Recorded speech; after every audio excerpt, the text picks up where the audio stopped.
In 1838, a violent murder took place in the Lambeth area of London that set a trend for the stories of the Victorian penny papers for decades to come. Inspiring Charles Dickens, who paid close interest to the case, supplying him with the details he would later adapt in several of his murder scenes, it was a grim affair that made headlines for months whilst the murderer was blindly chased across London. But was it really an isolated crime, or part of something much bigger? Murder, confession and conspiracy all managed to play a role in what would become known as the Grimwood Murder. This is Dark Histories, where the facts are worse than fiction. Hello and welcome to Dark Histories Season 6, Episode 19. It's certainly getting colder and the nights are drawing in, and we are getting to the very end of this season. I believe should be this episode and then 2 more, and that should take us up to about early mid-December, which is roughly my birthday, which means it's Christmas holiday for me, and then we'll just be doing the Christmas campfire episodes over Christmas. So on that note, 2 episodes left to remind you, or 3 episodes counting this one, but yeah, get your story in for the Christmas campfire if you wish to be included.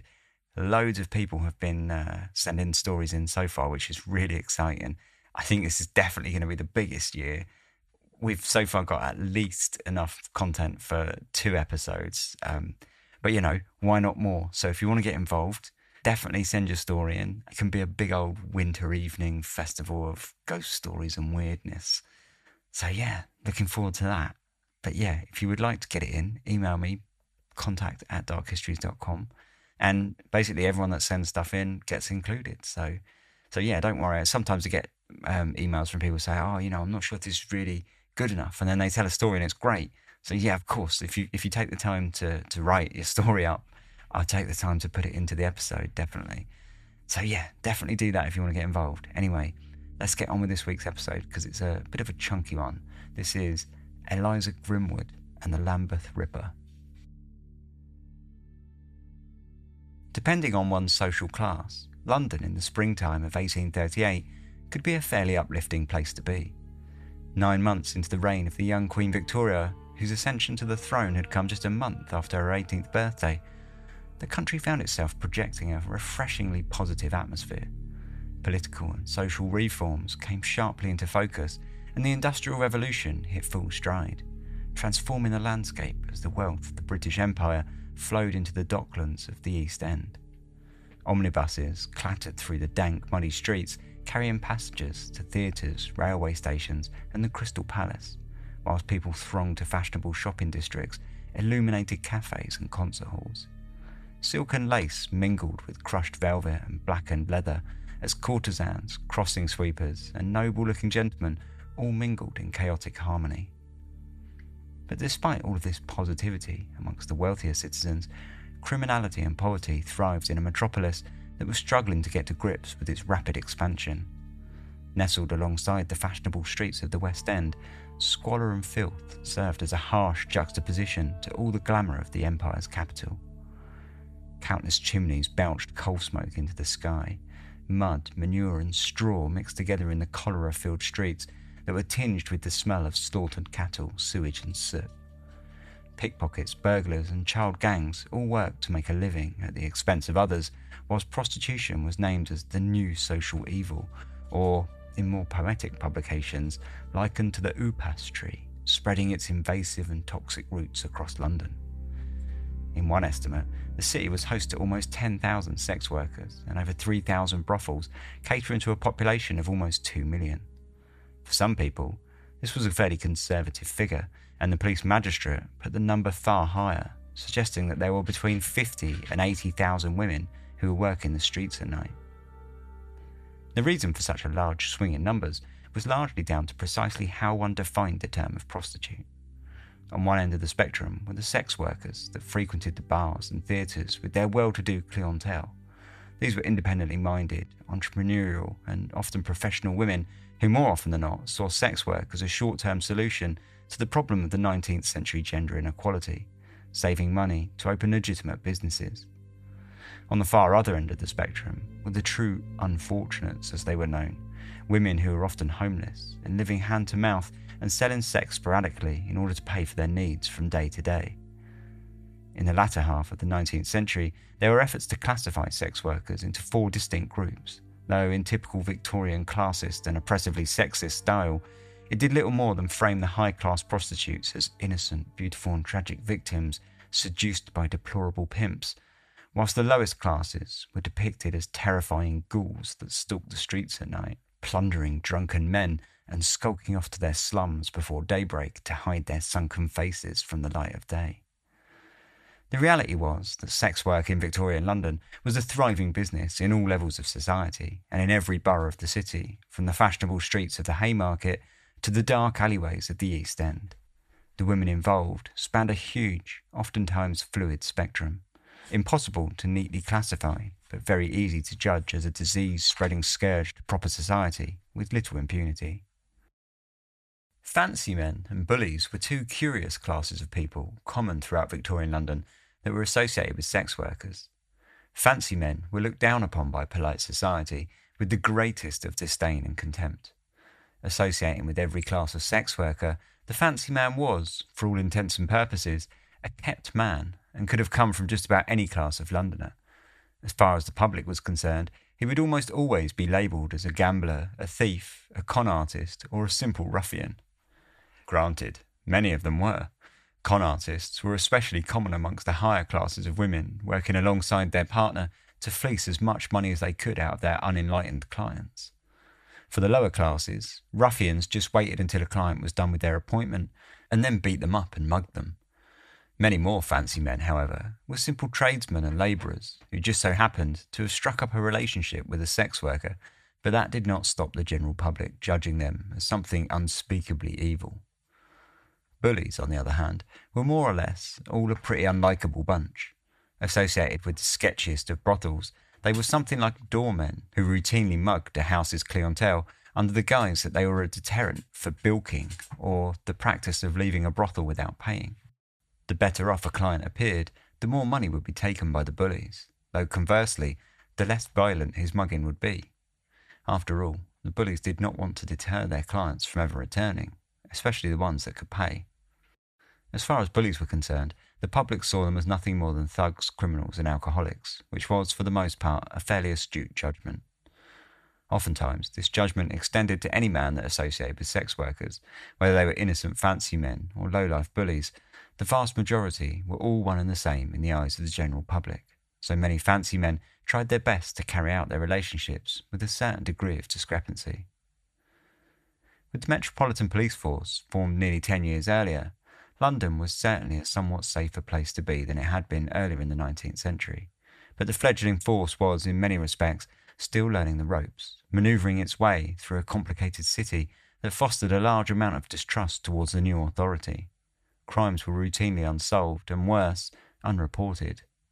Violence played a large part in the criminal makeup of the city, and murder was, whilst not disproportionately commonplace, it was something of an inevitability, with motives spanning from organised crime to domestic violence and drunken brawls.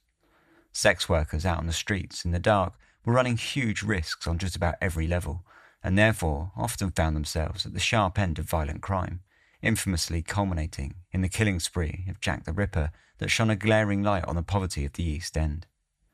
Some 50 years before his reign of terror on the prostitutes of Whitechapel, however, a murder took place in a far more well-to-do neighbourhood of London, just over the river from Big Ben, when a young, high-class prostitute was found dead in her lodgings with wounds that would see her killer named the Waterloo Ripper. With Big Ben and the Houses of Parliament across the river to the east, and the Strand and Covent Garden across the neoclassical arches of the Waterloo Bridge to the north, Lambeth was right in the heart of the capital city. The fancy museums and theatres that lay on the north side of the river posed a harsh contrast with the factories of the East End that lined the Thames landscape in the distance, and highlighted the contrast between wealth and poverty that existed throughout the cramped streets of early Victorian London. Wellington Terrace, perched on the right-hand side of Waterloo Road, facing north just as the main artery hit the riverbank, was another example, hosting cramped, 3-storey lodging houses, seedy taverns, and ground-floor shop fronts for the local tradesmen selling fruit, cheese, and well-priced suits, just a skipped stone across the water from the glitz of the aristocratic Strand on the opposite side of the bridge. Eliza Grimwood was one of the many sex workers that made the suburbs on the south side of the river home. Living in a ground-floor lodging on Wellington Terrace, with a small cocker spaniel for company, she plied her trade nightly amongst the local theatres, not quite a kept woman of the highest echelons, but a far cry from the unfortunates of the East End slums. Born in 1807 to Francis and John Grimwood, she was the 9th child in a large farming family from Suffolk in East Anglia, 75 miles northeast of London. Her father moved the family to Ipswich after he moved on to a career in bricklaying in the city, but shortly after passed away, leaving Eliza's mother to take care of the younger children who had not yet left home, including Eliza, who was just 6 years old at the time. Still, the family were fortunate enough, as Eliza was able to continue on with their schooling until the age of 15, when she graduated and entered a life of service, taking a job as a maid, where she acted as something of a carer for the disabled daughter of one of the better-off local families. As was not too uncommon for the time, Eliza wound up in a difficult situation when she fell pregnant after sleeping with the eldest son of the household. The pair designed to trip into London and undergo an abortion, but the son had other ideas entirely, and instead carried out a plan to be rid of the situation, abandoning her in the city and fleeing home alone. As harsh as the situation was for Eliza, she appeared to make the best of the situation and stayed on in London, becoming the mistress of a stage actor and then later an old army captain. In 1828, she met her cousin, William Hubbard, who was working as a labourer in the capital city, and the pair quickly fell in love. This was not very good news for Hubbard's wife, who he'd married just a year earlier, and who now found herself turned out on her ear in order for Eliza to move into the ground floor of his home on Wellington Terrace. By the time she had met Hubbard, Eliza had already begun working as a prostitute in the Lambeth area, and though Hubbard didn't altogether like her choice of profession, he became something of an honest fancy man, continuing to work and living on the first floor of his home, whilst Eliza hobnobbed with her well-to-do clients in the West End theatres just north of the river. Beautiful and well-educated, Eliza fell comfortably into the second class of sex workers in the city.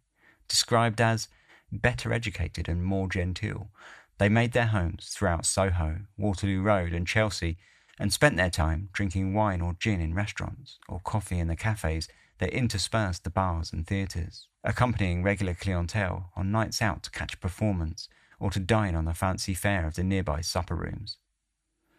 This was the story too on the night of Friday the 26th of May, 1838, when Eliza found herself hailing a cab outside the Strand Theatre, where she'd been to see a show and drink wine with a client who accompanied her back across the Waterloo Bridge just after midnight. The pair stepped out of the taxi and headed into her room at 12 Wellington Terrace. Both well dressed, her in a dark dress with wide crinoline skirt and shawl, and he in a full dress jacket, wide-brimmed hat, and a mackintosh tossed over his arm, the pair blended in seamlessly with the countless other temporary couples that were on the streets that night. On Saturday morning, William Hubbard stumbled out of bed just after 6 a.m. and readied himself for the workday ahead. Sleepily walking downstairs towards the front door, he noticed a candlestick lying in the middle of the hallway floor. Turning to check on the back parlour where Eliza slept, he saw the door hanging listlessly in its frame, half open. It was fairly unusual for Eliza to be awake so early, especially knowing as he did that she had been out late the night before. So he called out to her, not wanting to disturb her just in case she still had a client in her room. But when no answer came, he stepped through the dim door frame and let his eyes adjust to the faint gaslight. His eyes landed first upon the chair by the fireplace that had been tipped over, scattering a number of objects across the floor, which his eyes followed all the way to Eliza's body, lying in the middle of a large dark patch in the centre of the floor, a bedspread covering her face pulled from the nearby four-poster bed. Panicked, he dashed out of the room and down the hallway to the front door, which he swung open and stumbled out into the empty street, shouting at the top of his lungs that there had been a murder. Realising that there was no one around to help, he retreated back into the house and up the stairs to the back room on the first floor, where his second lodger, Mary Glover, another Waterloo Road prostitute, slept with her boyfriend, William Best. Waking them up with wild yelling, he then continued up to the top floor, where he woke up the maid, Mary Fisher, with the same gasping yells. As he did so, William and Mary made their way downstairs to see what the fuss was all about, though their shock hit home quickly as the true horror of the scene was illuminated by the orange glow of their gas lamp. The huge volume of blood on the floor, walls and ceiling had turned the usually quaint, stylishly furnished parlour bedroom into a scene from a twisted nightmare. For Hubbard, the whole thing had proven too much, and it fell upon William to calm his landlord and consider what to do next. After a short period to collect their senses, Hubbard headed back out into the street to alert the neighbours, whilst William made the short journey to York Road, linking Waterloo and Westminster Bridge, in order to fetch Dr. William Henry Cook, a local surgeon. By the time he arrived back at the house with the doctor in tow, a large crowd had formed outside the house, alerted by Hubbard's yells, and one of the onlookers had taken it upon themselves to fetch one of the local beat police, a Constable Charles Burgess Goff. Constable Goff and Dr. Cook inspected the room and made their initial conclusions of the scene before them. To Hubbard's great surprise, the doctor announced to the room that it appeared Eliza had killed herself. This suggestion was quickly mooted, however, once Inspector Charles Frederick Field stepped onto the scene shortly after and turned over the body to find a huge gash on the back of her neck, allowing him to make his own conclusions. Realising the room was now a murder scene, he worked to shut down the house and enlist a top-down search, along with questioning the 3 living residents, though little new information was found. Hubbard had a small amount of blood that had splashed up the bottom of his trousers, but it wasn't out of place for someone who had walked into the room and discovered the body, and though the servant, Mary Fisher, had seen Eliza and her client after they came home the night before, the hallway had been too dark for her to see any of the man's features. No one had heard any disturbance throughout the night, and crucially, there was no murder weapon found anywhere on the premises. Despite this, Field felt it was clear that Hubbard was suspect number 1, due to his association with Eliza. He asked Constable Goff to stand guard of the house, both in order to cast a watchful eye over Hubbard and to keep the riffraff out, who were gathering outside, whilst he went and tracked down the cabbie that had dropped Eliza and her client home the night before, in hopes that he could catch up with the missing man.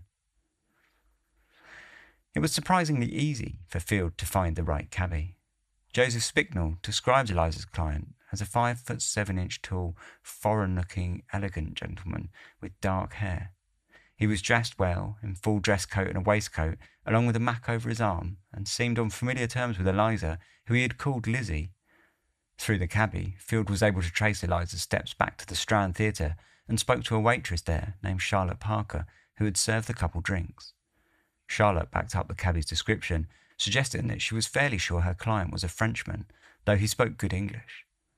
The same lead led Field to speak with Catherine Edwin, one of Eliza's prostitute colleagues, who said that she had seen the client several times before, and she thought he was either French or Italian, though again she agreed with the barmaid that he spoke perfect English. At times, she said she had seen him wearing dark green-tinted spectacles, and he had always dressed well and seemed respectable. The day before the murder, she had visited a coffee house with Eliza and this enigmatic foreign client, and she thought that it was fairly clear that the pair were well acquainted. Field visited the cafe and spoke to the manager, one Mrs. Rosedale, who confirmed this story and said that she was sure that the man had been French. It was a flurry of information on a good suspect, but it had not led anywhere particularly decisive. Field was on the lookout for an average-sized, well-dressed, foreign-looking man, probably French, but possibly Italian, in a city with a population made up of almost 40% immigrants. Still, it had given him something at least. Field returned to Wellington Terrace to relieve Goff, who was by now babysitting Hubbard, who had taken the murder very badly indeed, and decided to tackle his shock with a skinful of gin. The next day, Monday the 28th of May, was another busy one for the investigation.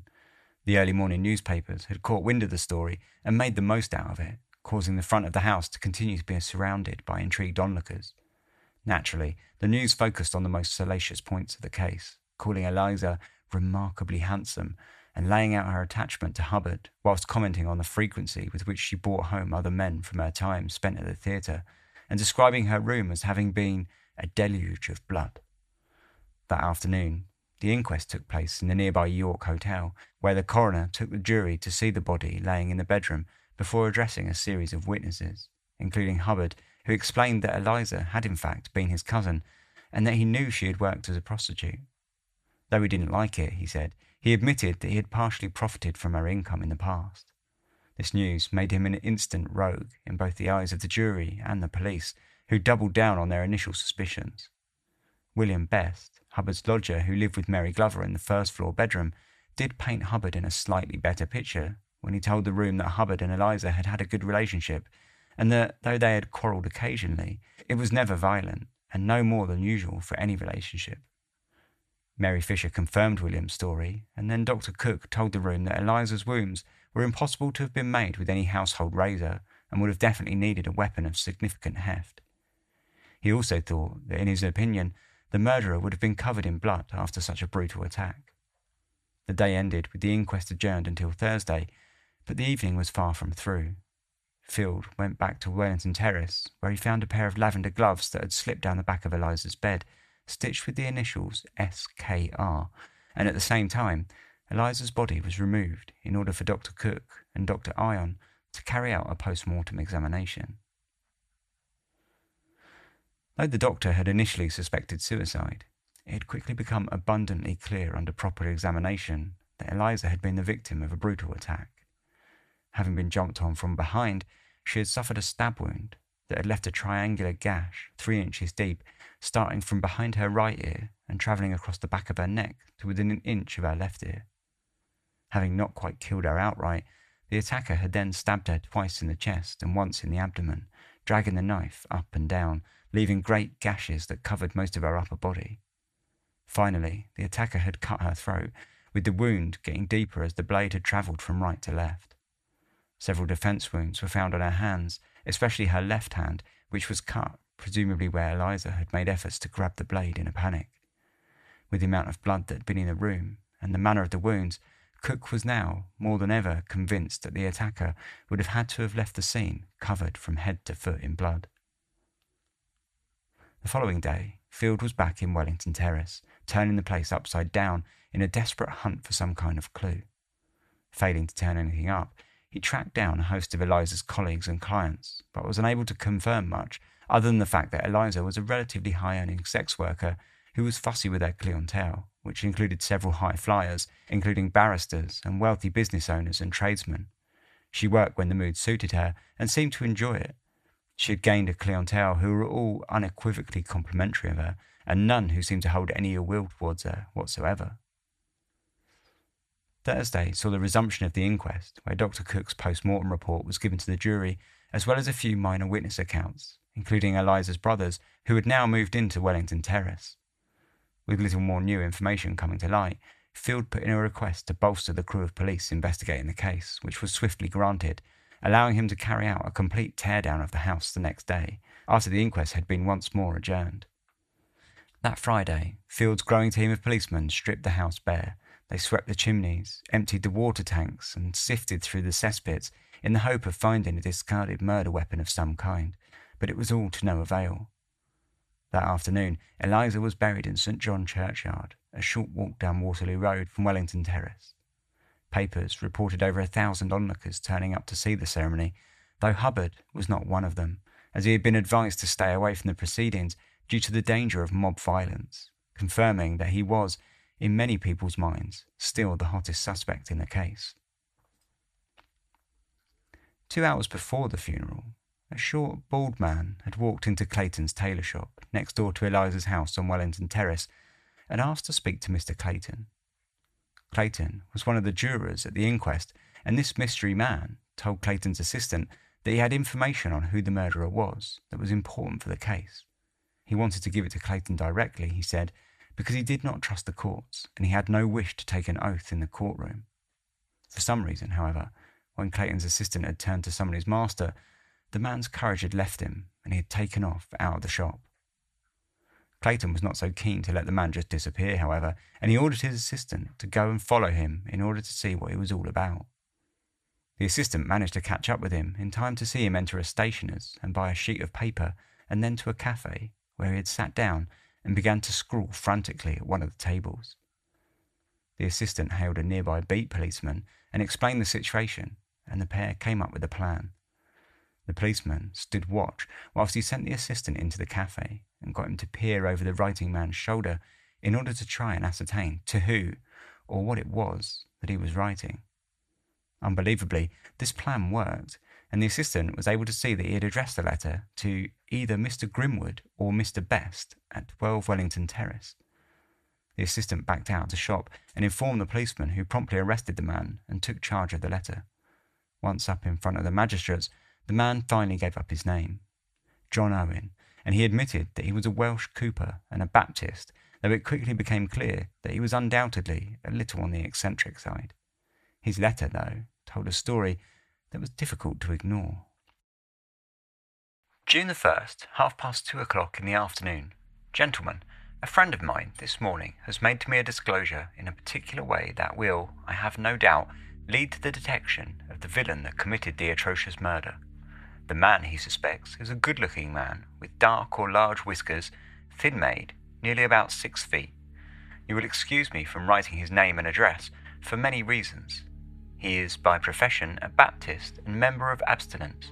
He is considered by many a most singular character, a man that has been well educated. Formerly, in his first wife's time, in great prosperity, is now in great poverty and distress from 2 wicked rebellious children. I dare not, on any account, give you his name, but he lives not far from Granby Street, Waterloo Road, is by trade a cooper, served his time to Mr. George Davis, cooper of Limehouse, was bound at Cooper's Hall in the year 1800, can talk several languages. His father was nearly 50 years porter at Lyon's Inn in the Strand. He would suffer anything, I believe, yea, die sooner than take an oath. Naturally, the friend in the letter referred to Owen himself, and it seemed he knew the name of the murderer. In custody, he expanded on the story in his letter, saying that he had been passing by the front of Wellington Terrace on the morning of the murder and had seen a man standing in the doorway of Eliza's house. His sleeves rolled to his elbows and blood on his hands, yelling to the sky, "I have done the deed, how shall I acquit myself of it?" before retreating back inside and closing the door. It was a remarkable testimony, and one that had more than a hint of dramatics, but if Field could get him to identify Hubbard as the man he had seen in the doorway, it would be good enough for the desperate inspector. The inquest resumed on the 4th of June, where things went from bad to worse for Hubbard, as friends of Eliza gave testimony that they had heard Hubbard make jealous threats toward Eliza in regards to one of her clients, telling her that he would kill her if she continued to see him. The client in question was a wealthy master cutler from Birmingham named William Osborne, who also gave testimony and freely admitted to writing Eliza stacks of love letters, though he said he had not seen her for over 3 weeks before her death. Catherine Edwin, the colleague of Eliza's who had visited the coffee house with Eliza and her client the day before the murder, chose the inquest to expand her own story, explaining that in the coffee house the man had dropped a knife on the floor that had slipped from his coat pocket. At the same meeting, he had casually proposed to Eliza, though she had turned him down. He had proposed to her before, she said, and had threatened to kill her if she rejected him. She knew the man lived in the vicinity of Regency Square, and though she didn't know his name, Eliza had often called him her crack-whiskered Antonio or her crack-whiskered Don. This was all news to Field, who was just about to get excited, until Mary Glover asked to be recalled to the stand, where she said that she had never known Catherine Edwin to be friends with Eliza whatsoever. Just as the whole thing was in danger of becoming a farce, John Owen gave his own testimony, where he displayed his particular brand of eccentricity, pointing to a random spectator in dramatic fashion when asked to point out the murderer in the room, before being promptly ejected from the proceedings as a time-waster, and the day drew to a close. Despite its loose details, Field was captivated by Catherine Edwin's testimony. The next day, he spent the entire day trawling about Regency Square with the young woman, while she fingered several dozen men who could have been Eliza's mystery client. All, it seemed, to be giving her a fantastic time at the inspector's expense. This continued the next day of the inquest, when Owen was briefly back on the stand before he was questioned on his history of conning people out of money that culminated in a long, rambling speech about his distrust of the court that saw him kicked out for the final time. Before the jury went out, Field and Goff took the stand and gave their own testimony. Field confirmed that he thought Edwin was not to be trusted, and Goff described Hubbard as having been incredibly dejected and out of sorts since the murder, generally taking it very poorly indeed, and having been drunk for most of the time. The jury stepped out and returned a verdict of wilful murder against some person or persons unknown, which saved Hubbard from the courts for now, but did little to deter Field and a good portion of the public from suspecting him to have carried out the attacks in a fit of jealous rage. Following the inquest, Field found himself more or less back at square one.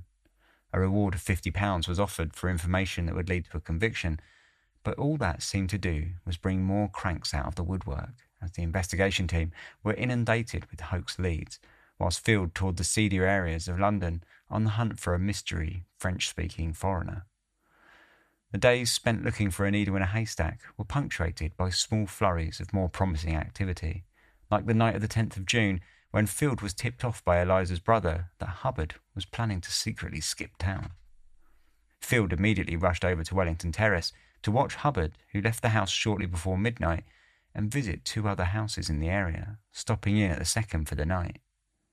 This may have been suspicious had it not been for the fact that the houses visited were both those of Hubbard's close relations, and it later turned out that one of Eliza's brothers had actually paid him to leave that night before alerting the police to a fictional story that Hubbard was taking flight.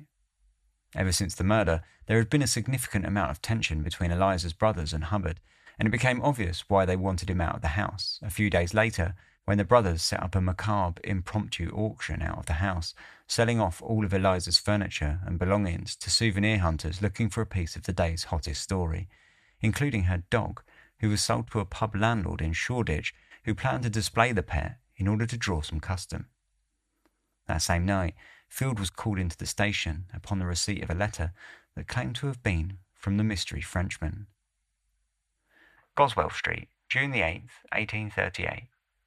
Sir, though with the greatest reluctance, a sense of duty I owe to every fellow creature, and that justice may be obtained, compels me to break my silence touching the melancholy death of Eliza Grimwood.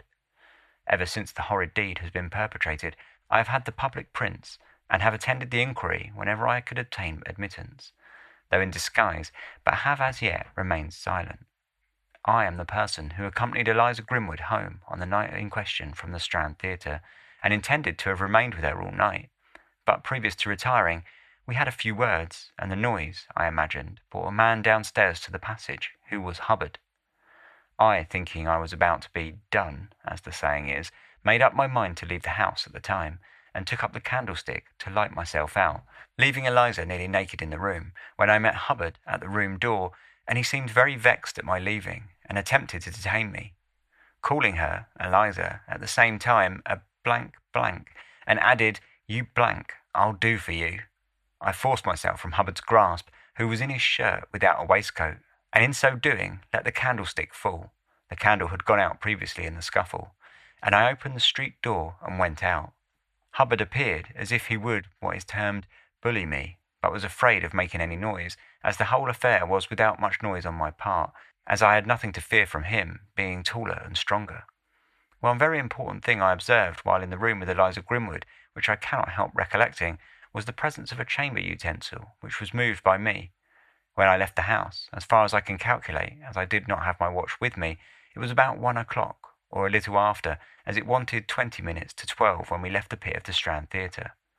After I left the house, being somewhat out of temper, I walked for some time between Waterloo Bridge and the front of the Victoria, passing and repassing the house 3 or 4 times. At one time, when on the side opposite, I saw Hubbard, the same man I met in the passage, standing with the door ajar, and his shirt sleeves tucked up considerably above his elbows, but in every other respect, the same as when I saw him in the house.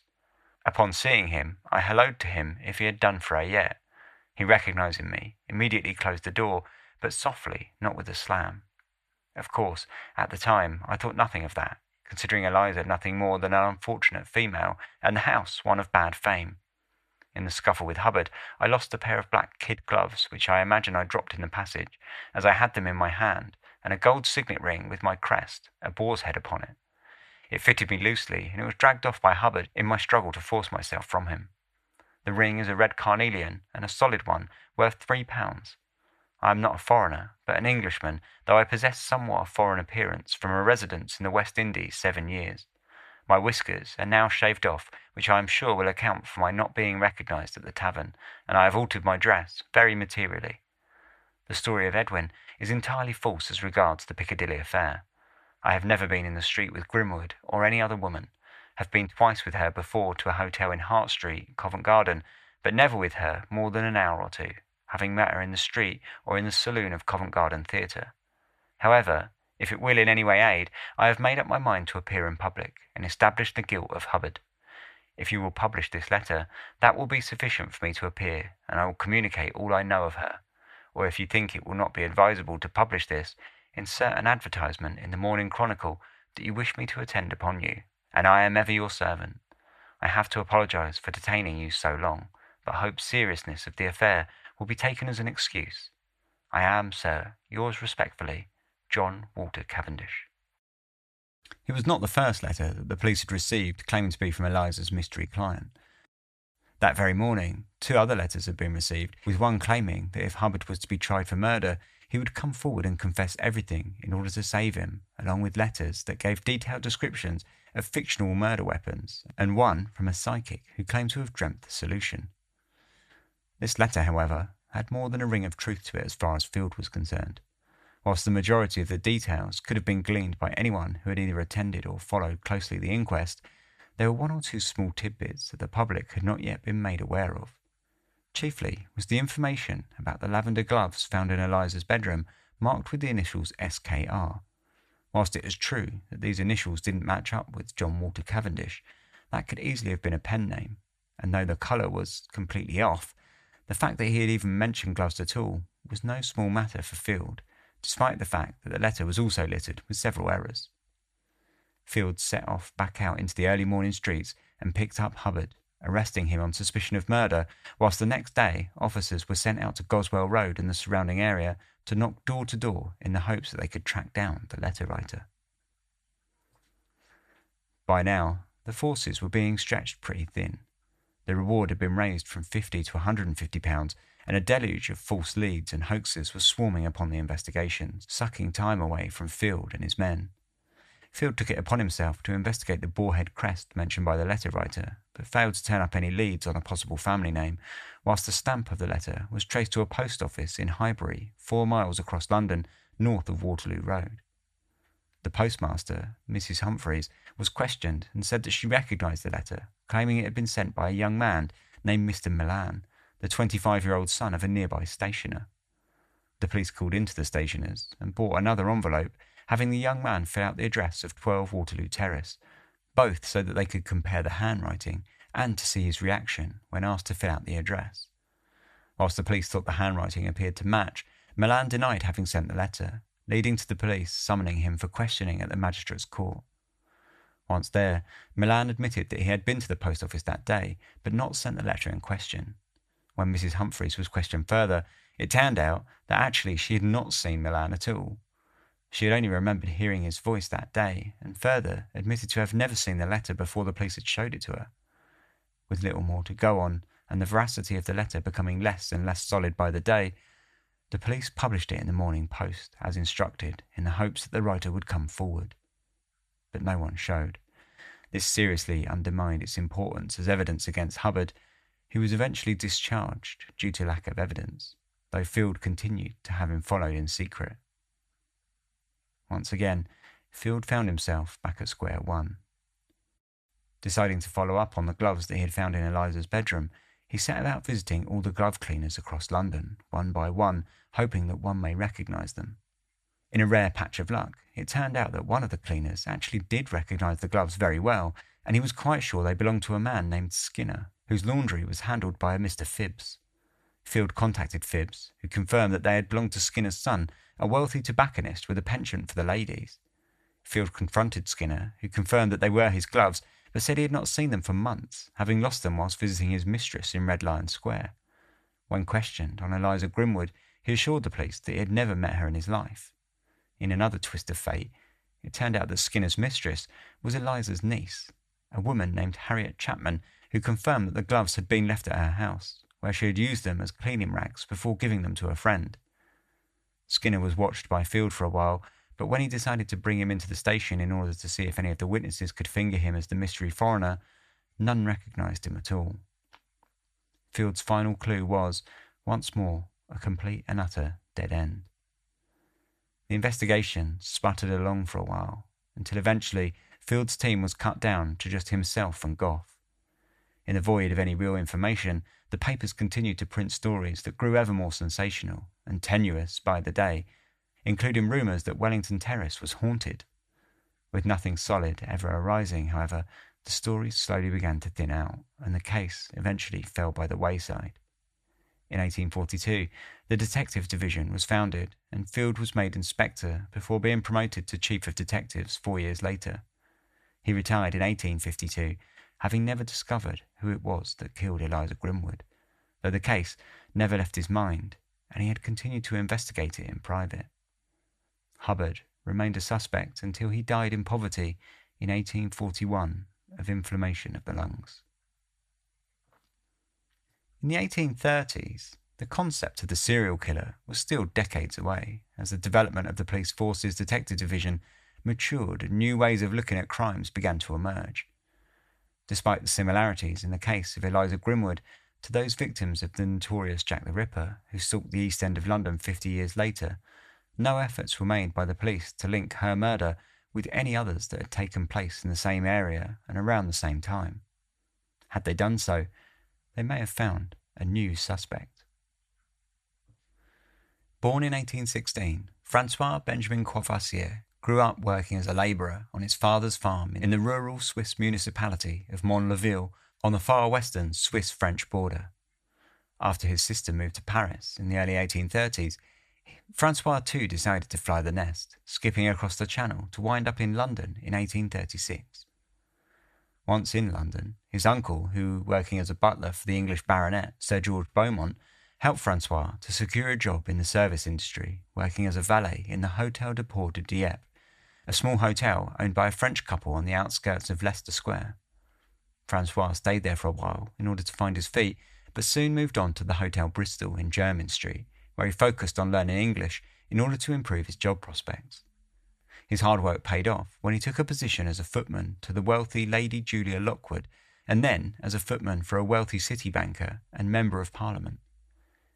In his position, he got to tour the country somewhat, spending time outside of London on his master's estates, and was able to afford to live near the fashionable Park Lane area of London, recently reinvigorated with the opening of Hyde Park, 3 miles west of Waterloo Bridge. For all of his hard work, he had, as far as any young man might consider it, thoroughly made it in the city, and he quickly grew a reputation for partying and enjoying the company of West End sex workers. In the winter of 1839, Francois took the comfortable position as the valet of the elderly, somewhat eccentric Lord William Russell, though their relationship was often strained whenever Francois's nighttime excursions affected his work around the house, and Francois frequently voiced his opinion that Lord Russell was fidgety and peevish. Just after midnight on the night of the 5th of May, 1840, Francois helped his master to bed as usual, before retiring to the kitchen to drink a beer with Mary Hannell, the cook, and Sarah Mansell, the housemaid, with all three going to bed shortly after. The next morning, the housemaid woke around 7 a.m. and walking through the house was shocked to find the drawing room turned completely upside down, looking as though a robbery had taken place. The writing desk had been broken open and papers had been strewn across the floor, and a screwdriver was resting on the nearby chair. Heading back out into the hallway, she found a small packet of valuables, including family-branded cutlery, strangely wrapped in Lord Russell's travelling cloak and perched on the front doorstep, whose front door hung open on its hinges. The housemaid ran upstairs to alert Francois of the situation, who opened his bedroom door, fully dressed, and sprung into action, running upstairs to check on the master of the house. Entering the bedroom, they found Lord Russell lying in bed, a white napkin over his face and his throat cut, nearly severing his head from his body. Police were called, and after the medical evidence was collected from Russell's bedroom, they scoured the premises looking for clues. The latch was found to have been pried off from the back door, and several deep gouges were taken from the door frame, as well as chisel marks found on several drawers that had been forced open in the pantry and the drawing room.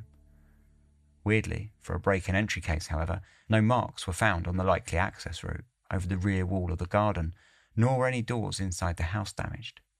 A chisel corresponding to many of the marks were found in a trunk belonging to Francois, along with a £5 note and a handful of sovereigns, which firmly rooted him as the top suspect. But little other evidence could be found to tie him to the murder. The inquest took place that evening, with a verdict of willful murder against some person or persons unknown, and all 3 servants were told to remain in the house under surveillance of the police. Though there had been some pretty superficial evidence that the whole affair had been a bungled burglary, police were not so sure, and secretly they suspected that Francois was the killer, heavily bolstered by the discovery of several gold rings and a handful of medals belonging to Lord Russell were found hidden behind a loose section of skirting in a pantry. The police decided on the night of Sunday the 10th of May that enough circumstantial evidence had mounted against Francois that they were able to quietly arrest him at midnight and spirit him away in the back of a stagecoach to be questioned in front of the magistrate. Despite the secrecy of the arrest, great crowds had established outside of Bow Street Station by the next morning, all hoping to get a look at Francois, though, in the absence of any reports of hard evidence being uncovered linking him to the murder, not all were as convinced of his guilt as the police, and a public subscription was soon making the rounds in order to raise the money to pay for his defence. If things were looking precarious for Francois, they soon turned fairly south, however, when the cook and housemaid testified that they had both gone to bed after drinking with Francois on the night of the murder, feeling particularly drowsy, suggesting that they had been drugged. And in a great scenes of drama, Charlotte Pierlane, the manager of the Hotel de Port de Dieppe, dropped the killing blow on the 3rd day of Francois' examination. Pierlane told the courtroom a story that she had been given a parcel for safekeeping by a man who had called himself Jean, but when the police had had the parcel opened, it was found to contain a stash of the Russell family cutlery and a golden ear trumpet that had belonged to his lordship. Asked to point out this mysterious Jean to the court, Pierlane fingered Francois, damning him to a guilty verdict and a sentence of death. Whilst awaiting his execution, scheduled to take place on the 6th of July, Francois penned a full confession, admitting to becoming dissatisfied with his position and conspiring to hoax a robbery, which he hoped would inspire Lord Russell to fire him. As I was in the dining room with a light, he came downstairs to the water closet. He had his wax light. I was in the dining room, but as he had his slippers on, I did not hear him come down. He opened the dining room door and saw me. I could not escape his sight. He was quite struck and said, "What are you doing here? You have no good intentions in doing this. You must quit my service tomorrow morning, and I shall acquaint your friends with it." I made him no answer. He went to the water closet, and I went out of the dining room downstairs. While he was in the water closet, I put some of the things to rights again in the dining room. When he left the water closet, he went into the dining room, where he stayed about a minute or two. I was on the corner of the stairs that go from the dining room to the kitchen. I watched him up the stairs. I stopped perhaps an hour in the kitchen, not knowing what I should do. As I was coming upstairs in the kitchen, I thought it was all up with me. My character was gone, and I thought it was the only way I could cover my faults by murdering him. This was the first moment of any idea of the sort entering my head. I went into the dining room and took a knife from the sideboard. I don't remember whether it a carving knife or not. I then went upstairs. I opened his bedroom door and heard him snoring in his sleep. There was a rushlight in his room burning at this time. I went near the bed by the side of the window, and then I murdered him. Francois then calmly went about the house, continuing to make the whole thing look like a robbery, before retiring to bed 2 hours later. Curiously, however, Francois was not quite finished with his confessions, and 2 days later, according to a story printed in the Times, he also confessed to the murder of Eliza Grimwood. The story, they claimed, was given to them on unquestionable authority, and there were suggestions that the confession was being hushed up and kept from the public. Though no confirmed reason for this secrecy was given, the journalists concluded that it was likely in order to keep a lid on the public excitement ahead of Francois' impending execution. The Globe hit back at the Times, saying that this story was unfounded, and then 2 days later, the Times retracted its initial story, printing a conclusion that the whole thing had been nothing more than a rumour.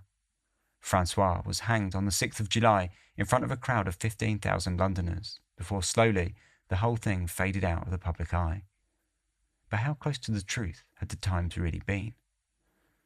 3 years before the murder of Lord William Russell, and a year before the murder of Eliza Grimwood, on the 9th of May, 1837, a 21-year-old barmaid, Eliza Davis, was murdered in the hallway outside of her bedroom in the King's Arms pub a few miles north of Waterloo Road on the southernmost outskirts of Camden. Witnesses described the suspected killer as being a nice-looking fellow, possibly French, possibly Italian, who had been frequenting the pub for about 3 weeks. Despite being known as a barmaid, Eliza's savings suggested that she had an income far greater than that earned serving drinks, and it was likely that she had been a sex worker on the side, as was common with many barmaids of the time. The investigation spent most of its resources chasing this mysterious foreigner around London and finding none, eventually falling cold and into obscurity. Had the murder of Eliza Grimwood really been just a single event, and had the killer really been a mystery foreigner, or was Francois Benjamin Courvoisier a man with a much darker past than Lord Russell had ever guessed upon hiring him? The Swedish-British author Jan Bondeson wrote a book on the case of Eliza Grimwood, linking Francois to several crimes that had taken place in London around the same time period. While several of these crimes were linked incredibly tenuously, the murders of Eliza Davies and Lord Russell are somewhat more compelling. Superficially, there are many links between the murders and Francois. All were committed by a well-put-together, handsome young man who spoke French and possibly Italian, and Francois was Swiss, from a municipality that spoke both French and Italian. Francois socialised in the right circles and was known to be keen on women. However, whilst not completely unheard of, it is reasonably uncommon for serial murderers to be motivated by financial gain, as was partly the case in the killing of Lord Russell. The peculiar retracted story in the Times is certainly interesting, but was it really retracted due to some conspiracy to keep the crowds under control during Francois' execution, or was it simply a story sourced from street rumours? Bondeson claims that he discovered a note written by the author of a book on the Grimwood case named Guy Logan, claiming that Francois wanted to confess to both murders, but his uncle convinced him not to. There is evidence that Francois' uncle did visit him in prison, though their conversations remain a mystery. The biggest knock on Bondeson's serial killer theory lies in the fact that he claims that there were not many young French men around in London at the time of the killings, but this is simply not true. In the previous century alone, more than 25,000 French Huguenots had crossed the Channel and settled in and around London in order to escape from religious persecution, and this is well before we consider the huge level of immigration into London that continued to take place throughout the 19th century. London had a fairly open-door immigration policy in the 1830s, and by the middle of the century, more than 40% of the city's population had been born in a foreign country. There would have been large French communities, just as there were large communities around London from almost every European nation, and there is every chance that each of the killings were carried out by a completely different French-speaking immigrant, with all three disappearing like a needle in a haystack. Whoever killed Eliza Grimwood, or indeed Eliza Davies, it is likely that a degree of prejudice got in the way of any proper investigation. In the case of Eliza Grimwood, prejudice against Hubbard for his relationship with Eliza got in the way of the police seriously considering any other suspects. And in the case of Eliza Davies, the obsession to hunt for a mystery foreigner did the same. Nowadays, we can pull apart the facts of the case and look for links and clues, but our conclusions will almost certainly be little more than conjecture, the truth having been completely obscured.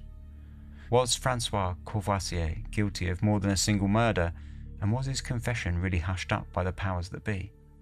Or were Eliza Grimwood and Eliza Davies unrelated victims of violent crimes, so frequently carried out upon the sex workers of Victorian London, making the violence a far greater social evil than the women ever were?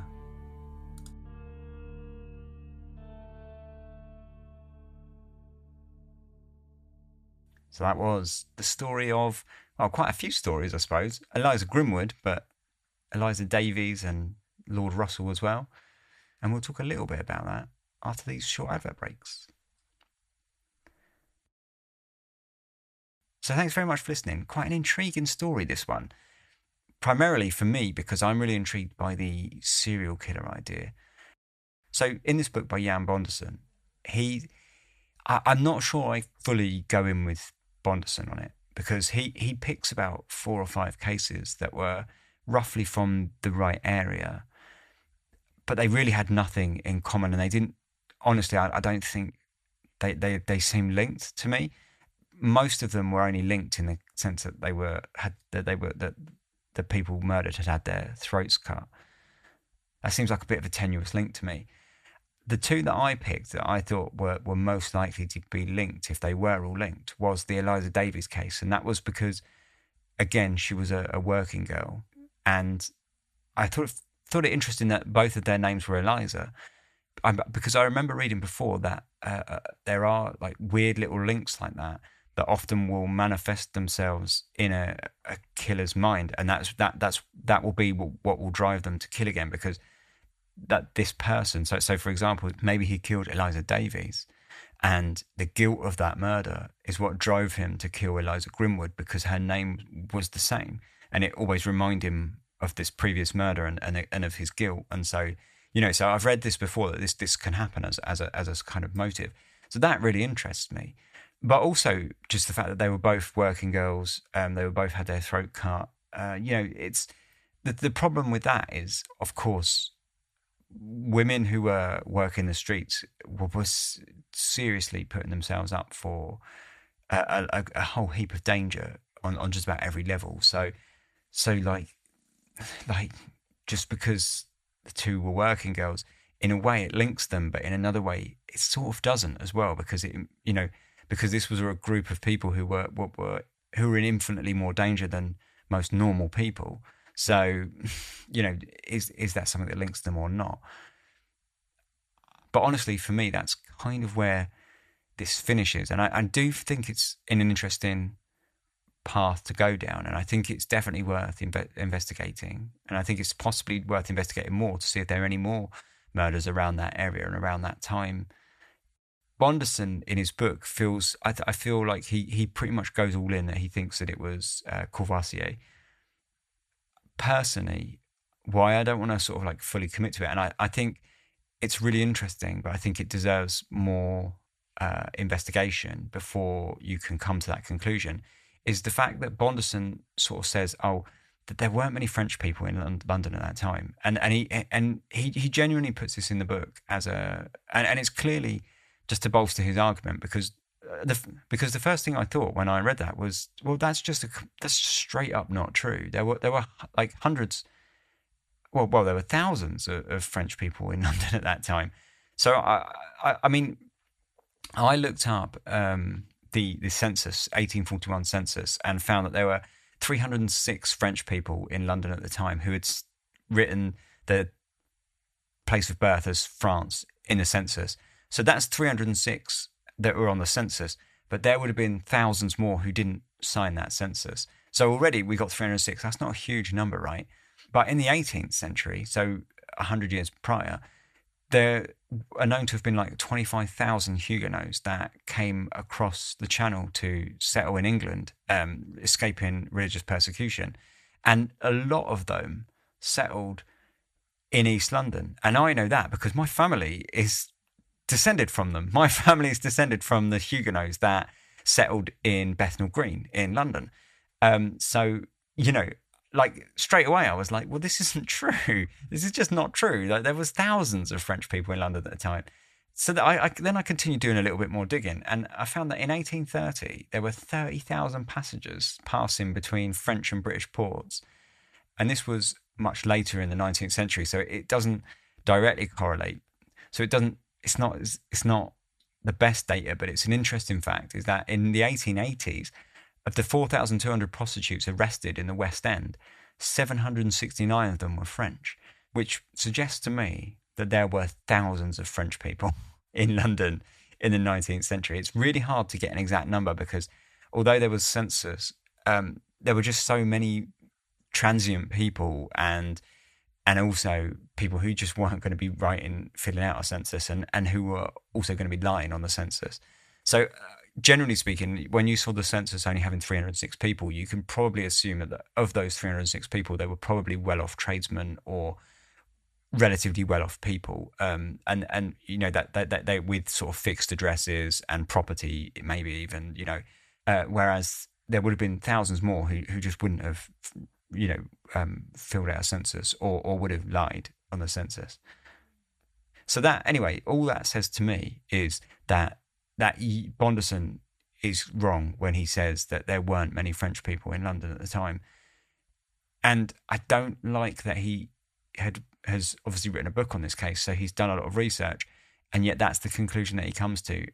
It makes me think he's being slightly disingenuous, but just to sort of support his own theory, and perhaps using like a throwaway line like, oh, there wasn't many French people in London at the time, in the hopes that people aren't going to clock onto that.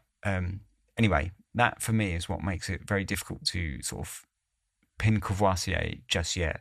I think it's a really interesting theory, and I'm kind of on board with it, but I do think it needs a lot more investigation before we can sort of say, oh, it was definitely Courvoisier. I don't think you can just do that with that little amount of information, knowing that there were that many French people in London at the time. You can't just say, oh, he was one of like only a handful of young Frenchmen carousing in the West End of London in 1838. It's just like I say, it just wouldn't have been true. What I think is really sad is that the way the police kind of bungled this investigation, really, and Field, who clearly was just heavily prejudiced against Hubbard and just really wanted a conviction of Hubbard. I mean, it would have been easy for him, I guess, if he could have got that conviction, if he could have got someone to finger him, in court or something, as or identify him as the killer. But basically, it seemed to me that the whole investigation was bungled from the start, when Field essentially made the conclusion in his mind and then tried to get the case to fit his conclusion by seeing Hubbard and being prejudiced against his position and knowing that he was in a relationship with Eliza, and that this must make him a terrible human being, which for all intents and purposes, he didn't sound like one. He sounded like a fairly honest bloke who was just going about, his work as a labourer. Apparently he was like cousins with Eliza, and they'd known each other when they were younger and been like kind of childhood sweethearts. And then he'd moved to London, and then when she moved to London, she met up with him, and she moved in with him, and they started, this relationship. You can weird cousins, but I'm not judging, whatever. But because of this relationship with her that he had with her, and he knew that she was a prostitute, and he admitted in court that probably this, gave him a more comfortable position in life. Like essentially he'd sort of profited from her working as a sex worker, despite the fact that she worked as a sex worker because seemingly she enjoyed it and it was her choice. Field essentially just pinned the murder on him straight away, and then, like I say, tried to make the facts of the case fit this narrative, which it just never did. And it really seemed to me like Field basically just bungled the entire case. On the other side, I suppose you've got to say, what else was he going to do? Because, like I say, he was chasing a man around London that was basically described as a foreign appearance, which is a common. You often find in the 19th century people referring to crimes and stuff being done by people of foreign appearance, and most of the time it comes to, again, sort of prejudices about immigration and whatnot. Quite often, when people say of foreign appearance, it was deemed to be Jewish, because there was a lot of Jewish immigration into the East End as well. And quite often when you read in Jack the Ripper, it's often concluded that the witnesses who testified saying that they saw a man of foreign appearance was a Jewish person, which is why so many of the suspects are Jewish. But in this case, it's, like I say, it seems that it was French or Italian or potentially Swiss, if we believe it was Courvoisier. But yeah, so I suppose he didn't really have a lot else to go on. So can we really blame him? I mean, yes, because his prejudices really got in the way before the investigation had even started. But I don't know if the outcome would have been any different had he have not done that, because they didn't find any sort of crucial evidence to say otherwise. Back in 1838, you really needed to find sort of a big, heavy clue that would sort of lead you somewhere, like a murder weapon that belonged to someone, for example. You obviously didn't have forensics or anything like that, and there wasn't a very mature detective agency, but key pieces of evidence could have led you to the perpetrator. And I think in this case they just didn't have any of those kind of key pieces of evidence. So I wonder if it would have ended up any other way if he didn't bungle it. You know, you could see how desperate he was when he went with the kind of gloves that were clearly, you know, nothing of interest really, and yet he put so much time into sort of finding out who they belonged to. And you could see it was a kind of like act of desperation on his part, really. But yeah, so that was the story. I think really that, say, like the Courvoisier link is really interesting, and I think that's really worthy of more investigation. I don't know if I agree with Bondeson quite so much that, you know, he's quite adamant that it was him. I'm not sure I can do that yet, but I would really like to look into it more, and I may do so like over Christmas. Like I say, I mentioned, have a little bit of time over the holiday, you know, where I'm going to take my sort of like couple of week break over the Christmas, where I'll be doing the Christmas campfire episodes. Yeah, I might actually look into this a little more. And Bondeson, you know, has obviously looked into it a lot himself, but it doesn't hurt to do a little more, right? Yeah, I definitely think it's a theory worth following up on. But yeah, let me know what you think. contact@darkhistories.com is the email to do so, or you can have a look on any of the socials. Generally speaking, I'm mostly active on Instagram, but to say I'm active on any of the social media would be sort of a bit of a push. Occasionally I post stuff on Instagram, but yeah, you can find all the links to that anyway in the show notes or on the website at darkhistories.com. And that's where you'll also be able to find ways to join in with the Dark Histories community over on Discord. Or if you'd like to support in any way, that's all on the website as well, as is all the links to like merch and the books and things like that as well. So yeah, thanks very much for your kind support, and you know, thanks very much for listening as always. If you would like to, say, do the Christmas campfire, do get in touch. Otherwise, it's been a pleasure. Take care. Sleep tight.